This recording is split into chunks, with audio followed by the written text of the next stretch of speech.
ನಾನು ಇವಾಗ ಬಂದಿರೋದು ಅಹೋಬಿಲ ಯಾತ್ರಾ. ತುಂಬ ಚೆನ್ನಾಗಿ ಅರೇಂಜ್ಮೆಂಟ್ಸ್ ಮಾಡಿದ್ದಾರೆ. ಬಂದಿರೋ ಬಸ್ಸು ತುಂಬ ಚೆನ್ನಾಗಿದೆ. ಇಳ್ಕೊಂಡಿರೋ ಹರೇ ಕೃಷ್ಣ ಯಾತ್ರಾ ಅವ್ರದ್ದೇನೆ ಹಾಸ್ಟೆಲಲ್ಲಿ ಇಳ್ಕೊಂಡಿದ್ದೀವಿ. ಅಲ್ಲಿ ಬಂದಿದ್ದ ದಿವಸ ನಮಗೆ ತುಂಬ ಚೆನ್ನಾಗಿ ಒಂದು ಉಗ್ರ ನರಸಿಂಹಂದು ಒಂದು ಹೋಮ ಮಾಡಿದ್ರು.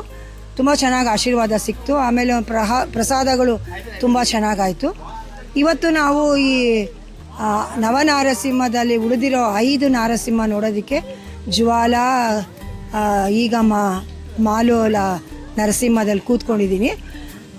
ತುಂಬ ಚೆನ್ನಾಗಿ ನಮ್ಮನ್ನು ನಾವು ಇಷ್ಟು ಏಜ್ ಆಗಿದ್ದು, ನನಗಿವಾಗ 72 ವರ್ಷ ನನಗೆ. ಆದರೂ ನಾನು ಈ ಹತ್ತಿದ್ದೀನಿ. ನಮ್ಮ ಜೊತೆಯಲ್ಲಿ ಒಂದು ಎಂಕರೇಜಿಂಗ್ ಮಾತುಗಳು ಮತ್ತು ಆ ಜಾಗದ ಮಹಿಮೆಗಳು, ನಾವಿಲ್ಲಿ ಏನಕ್ಕೆ ಬರಬೇಕು ಇದನ್ನೆಲ್ಲ ತುಂಬ ಚೆನ್ನಾಗಿ ಹೇಳ್ತಾ ಇದ್ದಾರೆ ರಮಾನಂದ ಪ್ರಭುಜಿಯವರು.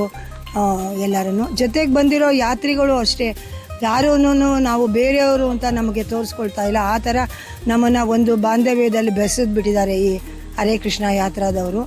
ಎಲ್ಲರೂ ಒಂದೇ ಕುಟುಂಬದವ್ರ ಥರ ಬಂದು ತುಂಬ ಚೆನ್ನಾಗಿ ನಾವು ಯಾತ್ರೆ ಮುಗಿಸ್ಕೊಂಡು ಹೋಗ್ತಾ ಇದ್ದೀವಿ. ಇದೊಂದು ನೆನಪು ಸದಾಕಾಲ ನಮ್ಮ ಜೀವನದಲ್ಲಿ ಚಿನ್ನದ ಅಕ್ಷರದಲ್ಲಿ ಬರೆದಿಡೋ ಅಂಥದ್ದು.